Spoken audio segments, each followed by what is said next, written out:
Tudo bem com vocês? Muito boa tarde, vamos chegando, vamos se assentando, por assim dizer, no nosso espaço virtual do grupo de estudos Oração Ação. Um prazer ter cada um de vocês aqui, sejam todas e todos muito bem-vindos. Vamos hoje estudar mais um assunto central, essencial, visceral das nossas vidas, do ponto de vista espiritual, mas sem desprezar a visão filosófica e científica, tudo, claro, dentro dos grandes limites que cada um de nós tem, dentro dos grandes limites que eu tenho. Temos certeza de que os limites são muito menores da parte dos instrutores espirituais desse trabalho. Tenho certeza que nós somos fatores limitantes para esse aprendizado. Como no limite é com todos os instrutores, como foi com o próprio Jesus que disse: "Mais teria a vos dizer, só não pude, pela dureza dos vossos corações." Mas isso não nos desanima, o processo educativo, o processo de expansão, ele sempre tem como fator limitante o próprio educando, o próprio ser humano, que se propõe à expansão e ao aprendizado. Não seria diferente aqui, não seria diferente em parte nenhuma. Muito pelo contrário, superar os nossos limites é uma excelente meta, é um maravilhoso desafio para todos nós. Que assim seja hoje e sempre. Falando em desafios, eu não sei se vocês concordam, mas o desafio mais complexo para as nossas vidas é sempre o ser humano. Há desafios mais intensos em situações de violência, em doenças que podemos passar, mas o ser humano, abrangendo nós mesmos e os outros, é o desafio mais complexo que tem. E é isso que nós vimos conversar hoje. O desafio do autoconhecimento, o entendimento da natureza humana em geral, e o entendimento de cada pessoa que se acerca de nós, de nossas vidas, qual o seu papel, qual o nosso papel para ela, qual a proposta pedagógica de Deus para todos nós. Vocês não sentem assim também? A pessoa humana como grande desafio para a própria pessoa humana? Entendamos então o que é, qual o papel das pessoas que nos cercam. Quem nunca se questionou porque eu tive os pais que eu tive, os irmãos que eu tive, os filhos que eu tive, os chefes, os amigos? Por que as pessoas que vieram até minha vida se acercaram de mim? Qual o seu papel? O que Deus estava querendo me ensinar, do que Deus estava querendo me curar, quando trouxe essas pessoas para a minha vida? Vamos lá? Esse é o nossa função interessante de hoje, dar às nossas mãos uma ferramenta, um entendimento mais profundo para alcançarmos essas fundamentais formas de crescimento, que são o conhecimento, entre esses conhecimentos, o conhecimento do outro, o autoconhecimento, uma segunda ferramenta fundamental, e a prática do bem. Precisamos desse ponto de vista maior, mais profundo, que pergunte, como tínhamos falado antes, qual a função do outro e do eu, do ponto de vista maior da espiritualidade, assim como da ciência e da filosofia. Vamos lá?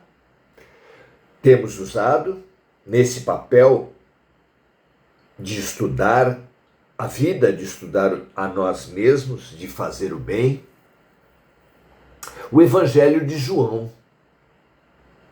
Porque estamos aqui buscando entender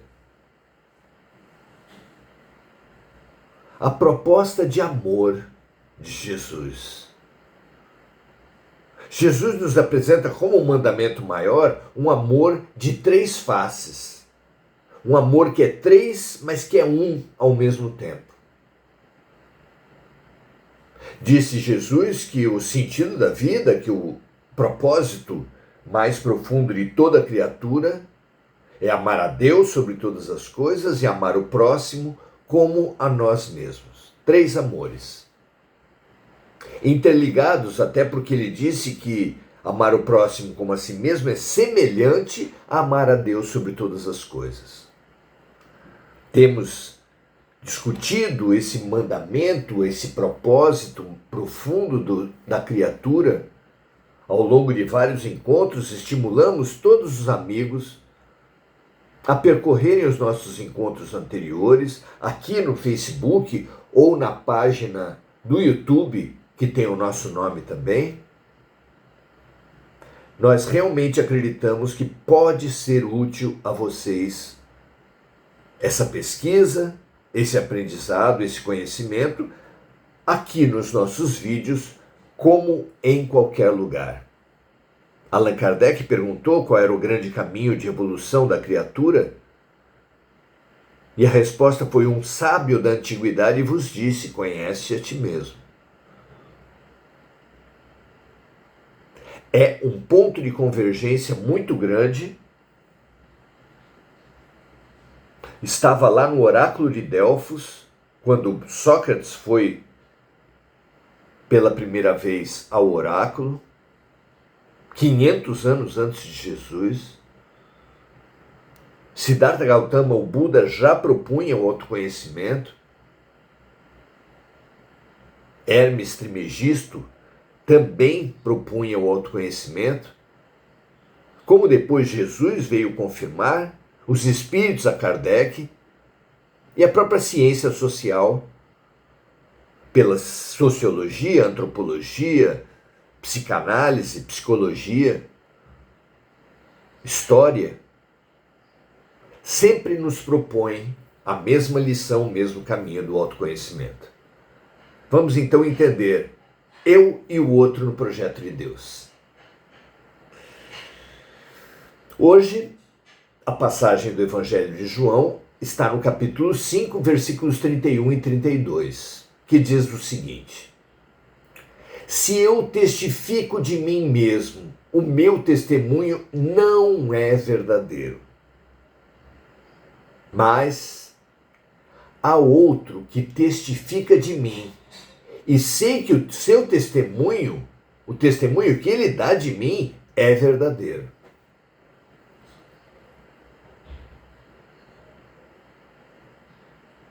A leitura desse trecho pode se dar ao longo do Jesus histórico, da vida de Jesus, pode nos fazer supor que esse outro que testifica do Cristo, do Messias, é aquele que os profetas haviam indicado como o que viria antes dele abrir os seus caminhos.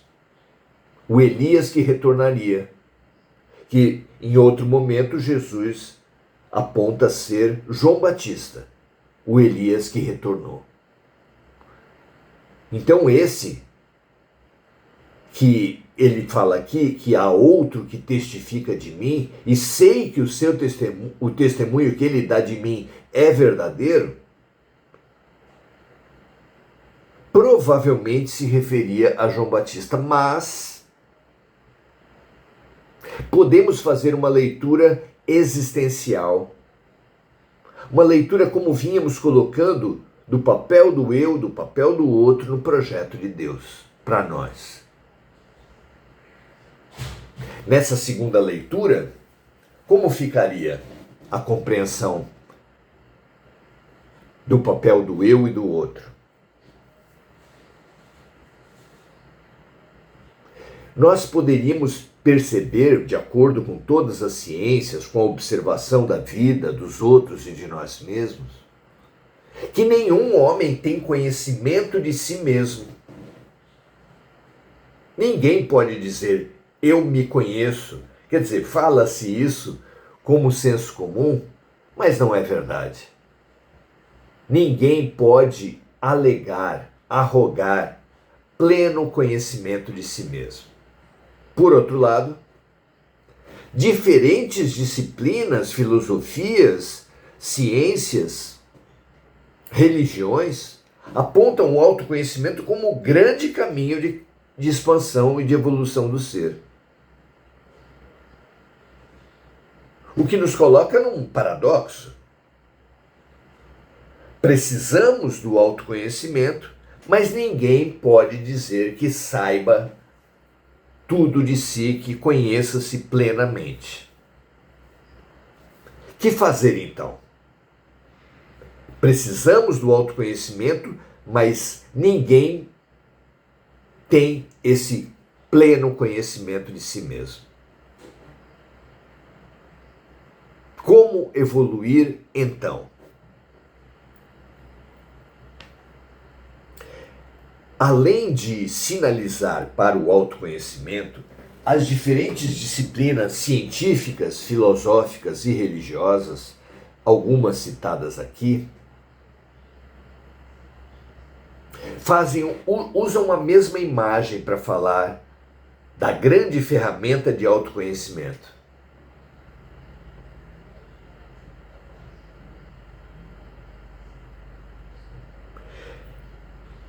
Para a gente saber como a gente está num certo momento, exteriormente, materialmente, mas para nós sabermos isso, nós sabemos a grande ferramenta que existe para sabermos se estamos bem ou mal. É o espelho. E é essa metáfora que é utilizada pelas diferentes disciplinas que propõem o autoconhecimento, ao dizer que o outro é espelho para o eu.